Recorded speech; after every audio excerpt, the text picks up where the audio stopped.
Bien, ahí estaba Pedro Sánchez refiriéndose a lo que está viviendo junto a su mujer. Dijo él hace 10 años operaciones en su contra, operaciones de descrédito, y diciendo que va a continuar más allá de esta situación al frente de sus obligaciones como autoridad máxima del gobierno español. Vamos a hablar por este tema para conocer su mirada con el analista internacional, además politólogo y periodista español, Hugo Pereira. Está en Madrid en este momento. Gracias, Hugo, por atendernos. ¿Cómo estás? Buen día. Para nosotros, buenas tardes para Un vos. placer, buen día. Exacto, muy buen día, un placer. Igualmente, bueno, contanos un poquito cómo están viviendo esta situación. ¿Esperaban este mensaje de Pedro Sánchez?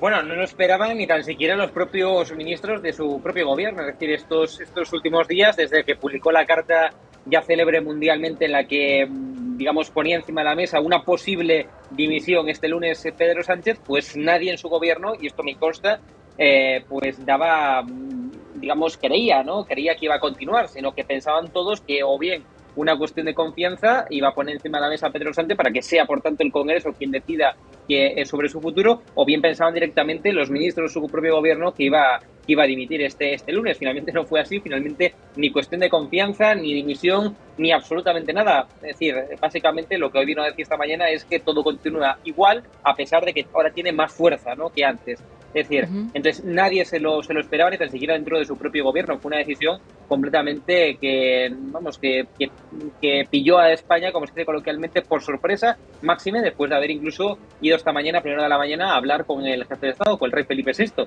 No se entiende tampoco el que haya ido a hablar con Felipe VI para comunicarle que sí, que normalmente cuando se habla con el jefe del Estado es para comunicarle que se dimite, ¿no? De ahí que hubiera tanta sorpresa esta mañana al conocer la decisión de Sánchez. Ujú.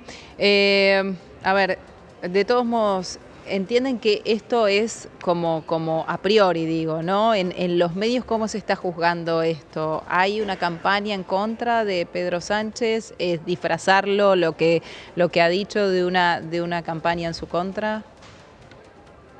Bueno, a ver, evidentemente al ser representante del gobierno, pues siempre hay una oposición, ¿no? Una oposición que al final, pues efectivamente va en contra de sus intereses políticos, de sus intereses estratégicos, y desde luego que hay, digamos, muchas personas en España, a nivel político, incluso a nivel mediático, que carga constantemente contra Pedro Sánchez. Pero bueno, es decir, esto es la política. Claro, Del por lado supuesto. contrario, también se ve exactamente lo mismo, ¿no? Hay una campaña constante del gobierno de España por ejemplo, contra Ayuso, que es otra, por poner la misma línea, ¿no?, que es otra dirigente, en este caso del Partido Popular, presidenta de la Comunidad de Madrid, y hay una campaña constantemente también por parte del PSOE, por parte, por tanto, del partido del gobierno contra Isabel Díaz Ayuso, ¿no? Es decir, Ujú. que al final sí que es cierto, esto hay que decirlo, la polarización de la sociedad en España ha alcanzado cotas muy importantes en estos últimos tiempos. Es decir, estamos mucho más polarizados ahora que hace unos años. Es decir, la sociedad está más escorada en extremos que hace unos años. Sí que es cierto que hay, insisto, una polarización creciente en la sociedad, tanto de un lado como también del otro, ¿no? Ujú. Pero la opinión mayoritaria en los medios de comunicación, en los análisis que se hacen mayoritariamente aquí, es que lo que quedó claro es que la carta que hace 5 días publicó Pedro Sánchez amenazando con dimitir este lunes, pues que todo es evidente que era una estrategia política para desviar el foco mediático sobre asuntos que desde luego interesan políticamente y estratégicamente hablando menos al gobierno de España. Entre ellos, pues el caso Coldos, un caso de corrupción que se está investigando, el tema de Begoña Gómez, que por el momento no hay absolutamente nada a nivel judicial sobre Begoña Gómez, eso hay que dejarlo claro, simplemente un juez abrió diligencias, pero en este caso, digamos, hasta el momento solamente llamó como testigos a los periodistas que han publicado investigaciones e información sobre el tema de Begoña Gómez para que les aporte la documentación, pero no hay nada por el momento a nivel judicial que implique o mucho menos que se haya imputado, ¿no?, a Begoña Gómez. Pero insisto, son temas que al final acaba desestabilizando o debilitando a un gobierno que ya de por sí es inestable al haber perdido las pasadas elecciones generales el 23 de julio y al haber tenido que, por tanto, hacer un sinfín de pactos políticos con fuerzas políticas que incluso tienen intereses contrapuestos, como son, por ejemplo, Claro, los partidos independentistas catalanes, claro. por ejemplo. Claro, ahora la oposición en principio a Pedro Sánchez está entendiendo lo que sucedió hoy como una tomada de pelo a la población. Digo, la opinión pública entendía que Pedro Sánchez ya estaba fuera del gobierno, le creyó cuando hizo esta amenaza de dimisión por el supuesto tráfico de influencias de su esposa. Bueno, a ver, estos días se publicaron varias encuestas, varios sondeos, tanto a nivel de prensa demoscópicas privadas como públicas, y el 58-60% de los españoles encuestados y por tanto de la sociedad española se puede extrapolar, se puede inferir, pues estaba convencida de que hoy Sánchez no iba a dimitir.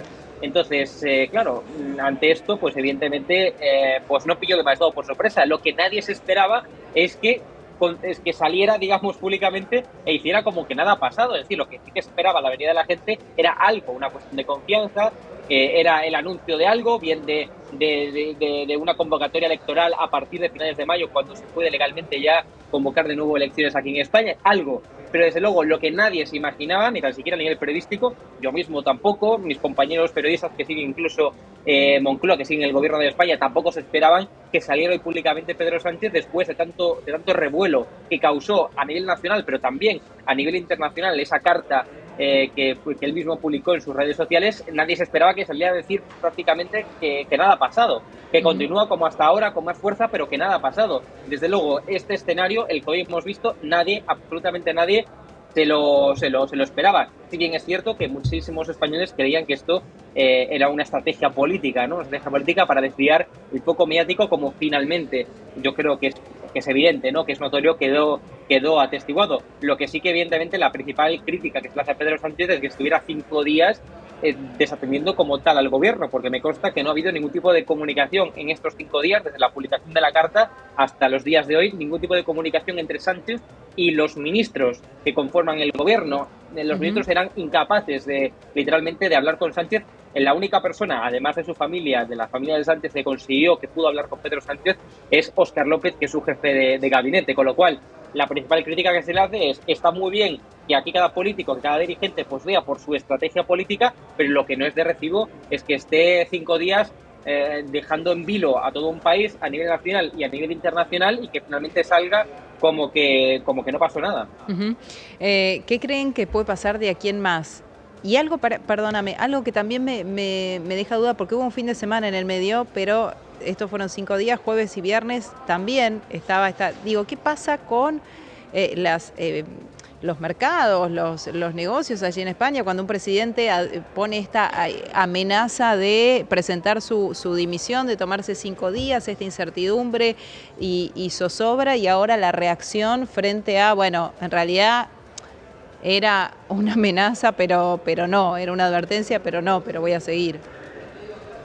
Bueno, la principal crítica que se hace a nivel económico al gobierno de España, entre muchas otras, es la inseguridad jurídica que existe aquí en España, es decir, el cambio constante de las reglas del juego, de las leyes, de subida de impuestos o bajada de impuestos, es decir, el cambio al final de las reglas del juego a nivel económico, ¿no? Esa es una de las principales críticas que se le hace a este gobierno, que cambie constantemente las reglas del juego a nivel económico.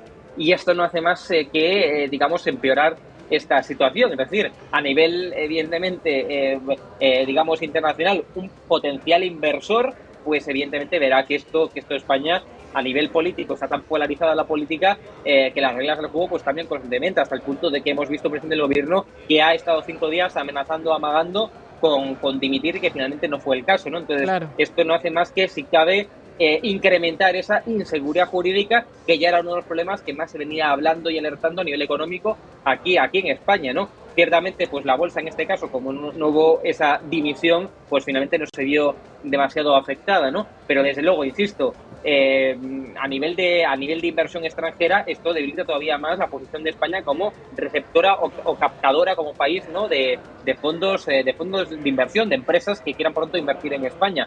Claro. Y eso, desde luego, es algo grave a nivel económico para un país. Claro, sin duda.